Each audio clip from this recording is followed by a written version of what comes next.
ISO 9001, la communication dans l'organisme. Pourquoi les managers ne sont-ils pas si aptes à comprendre cela? N'est-il pas fréquent de nos jours de constater que certains organismes se concentrent sur la communication externe et négligent la communication interne? Pensez-vous que la communication se révèle vraiment déterminante si l'organisation fait un bon chiffre d'affaires?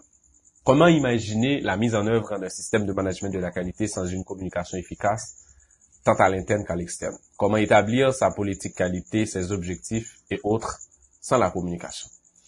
Dans cette vidéo, nous allons traiter la communication comme outil indispensable au développement et à la croissance de l'entreprise. Car votre organisme est appelé à communiquer avec l'ensemble de ses parties intéressées et doit utiliser des stratégies de communication efficaces, cohérentes, tant à l'interne qu'à l'externe.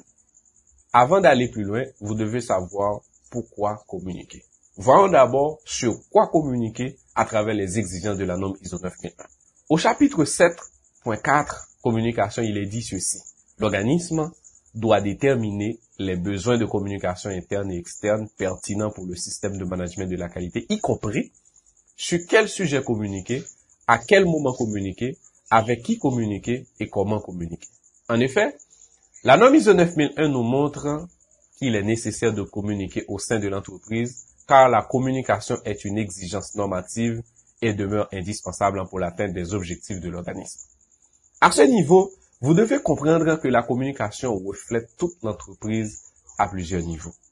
Pour bien comprendre, je vais me référer à une grande dame du 21e siècle.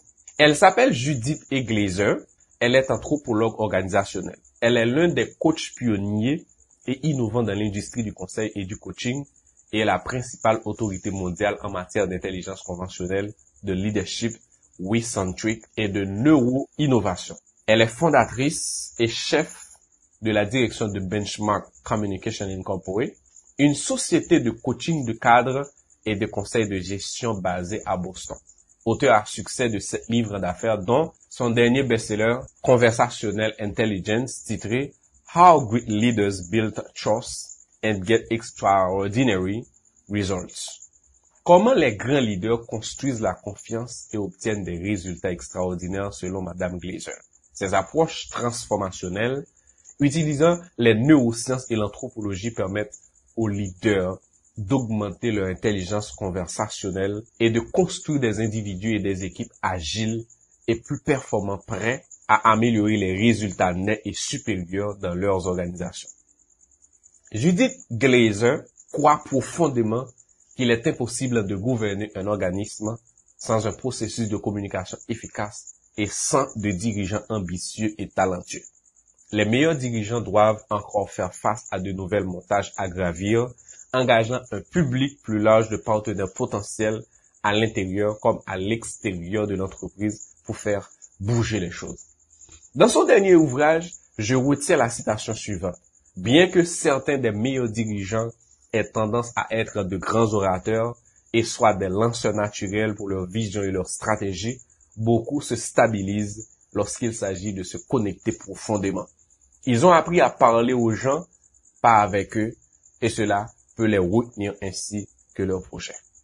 Au niveau de nos entreprises, nous avons besoin des dirigeants qui pourront communiquer profondément avec les autres, car la communication de l'organisme se fait à plusieurs niveaux. L'entreprise est appelée à communiquer sur un ensemble d'informations tout au long de son fonctionnement quotidien. Les résultats des audits qualité, la réalisation des enquêtes de satisfaction, les améliorations sont autant de progrès et des évolutions du système de management de la qualité qui sont indissociables à la communication. Selon Madame Glaser, pour inverser la tendance, vous devez exploiter l'intelligence conversationnelle, un cadre pour savoir quelle conversation qui déclenche différentes activités cérébrales pour une communication constructive. D'ailleurs, la recherche a montré que des conversations engageantes déclenchent le cortex préfrontal du cerveau, une section qui permet la confiance et le bon jugement, qui réduisent les peurs et les menaces. Cela ouvre la porte à des résultats plus innovants et créatifs avec les collaborateurs, maintenant et à l'avenir. Lorsque les gens co-créent, ils se sentent propriétaires et responsables des résultats selon Madame Glaser. Ils sont prêts à travailler plus dur pour concrétiser les idées et ils produisent des niveaux de productivité plus élevés au travail. Grâce à la co-création de conversations, nous pouvons nous connecter avec les autres de manière saine et productive, quelque chose de vital pour la réussite mutuelle. Alors, la communication apporte-t-elle une valeur ajoutée à la gestion des ressources humaines? Au-delà d'un rôle purement informatif, de rassemblement des parties intéressées pertinentes autour d'un projet, la communication interne efficace apporte une valeur ajoutée à la gestion des ressources humaines, car elle permet non seulement de mobiliser les collaborateurs autour du projet de la mise en œuvre du SMQ, par exemple, mais également de valoriser les compétences, de renforcer le sentiment d'appartenance, de stimuler l'efficacité et la créativité des salariés, ainsi que de créer une atmosphère de confiance pour la performance de l'organisme. Quels sont les objectifs et les stratégies de communication interne et externe dans votre entreprise? La communication interne regroupe l'ensemble des actions de communication mises en œuvre au sein d'une entreprise à destination de ses salariés. Pourtant, la communication externe s'inspire de plus en plus souvent des techniques de communication marketing qui valorisent l'organisme et son image de marque. L'objectif est surtout de se constituer une identité forte et de se différencier de la concurrence. Selon Judith Glaser, les dirigeants à la recherche de leurs prochaines étapes feraient mieux de participer à la co-création de conversations au niveau de leurs entreprises. Pour y parvenir, il est nécessaire d'appliquer ces 4 conseils. Le premier conseil, c'est lorsque vous rencontrez quelqu'un de nouveau, dites « Je suis tellement content de vous avoir rencontré » ou bien « Vous avez l'air familier ». Pourquoi? Parce que nos cerveaux sont conçus pour être sociaux. Le besoin d'appartenance est plus puissant que le besoin de sécurité selon Madame Glaser. Le sentiment de rejet active nos réseaux de peur et augmente le niveau de cortisol, ce qui nous amène à des comportements protecteurs. Un sentiment d'inclusion réduit les niveaux de cortisol protecteur tout en augmentant l'oxytocine et en favorisant la liaison. The Predictive Index, une entreprise spécialisée dans l'enquête de satisfaction des salariés en entreprise aux États-Unis, dans son rapport de 2019 explique que 71% n'aiment pas leur travail. Parmi les 4 critères de l'enquête, le job, le manager, les collaborateurs, l'organisation, les salariés qui sont satisfaits de leur organisation et leur manager sont les scores les plus critiques. Je crois qu'il y a une forte corrélation entre la satisfaction des salariés et les dirigeants de l'organisme. Selon Judith Glaser, lorsque vous réfléchissez à un groupe diversifié, dites merci ou c'est un bon point. Tendre la main pour se connecter et apprécier les points de vue des autres, même si vous n'êtes pas d'accord, renforce la confiance ou se sent comme un ami, créant ainsi un cadre plus large pour penser ensemble.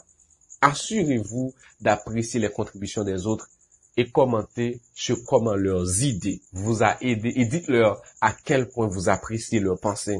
Le 3e conseil, lorsque vous voulez persuader quelqu'un, ne dites rien au début. Mettez-vous à la place de votre auditeur. L'empathie active le réseau de neurones miroirs situé dans le cortex préfrontal selon Madame Glaser au cerveau exécutif. Lorsque nous réfléchissons, nous pouvons voir et découvrir le monde à travers les yeux des autres. Cela active une production plus élevée d'oxytocine, ce qui facilite la liaison, la collaboration et la co-création et augmente la confiance et l'ouverture. Nous devenons à l'aise de partager ce qui est vraiment dans nos esprits. Le 4e et le dernier conseil, c'est surtout lorsque vous devez résoudre un problème difficile, dites-moi ce que vous pensez et écoutez pour vous connecter. Lorsque nous sommes incertains, les réseaux de méfiance et de confiance sont activés en même temps. Nous tombons plus facilement dans la pensée de groupe pour être en sécurité dans la foule, où nous nous fermons de peur de paraître faibles. Assurez-vous d'être transparent sur ce dont vous n'êtes pas sûr. Ne pénalisez pas ceux qui prennent la parole. Encouragez-les à partager bien au contraire. Car si la communication est un outil incontournable et que les dirigeants d'organisation croient qu'elle s'inscrit non seulement dans une dynamique d'échange informationnel, mais de motivation et de sensibilisation, eh bien, l'intelligence conventionnelle est la capacité de maîtriser la puissance de la connexion pour améliorer vos relations et obtenir de meilleurs résultats commerciaux et personnels. Selon Judith Glaser, l'intelligence conversationnelle vous aide à devenir plus intelligent dans la navigation sur votre autoroute sociale. Il ne s'agit pas à quel point vous êtes intelligent, mais à quel point vous êtes ouvert à l'apprentissage de rituels conversationnels efficaces qui amènent le cerveau à la confiance, au partenariat et à la réussite mutuelle. Les cadres, qu'ils soient des entrepreneurs, des collaborateurs ou des dirigeants établis qui mettent les relations avant les tâches, peuvent jeter les ponts de connexion qui mènent à une vraie grandeur.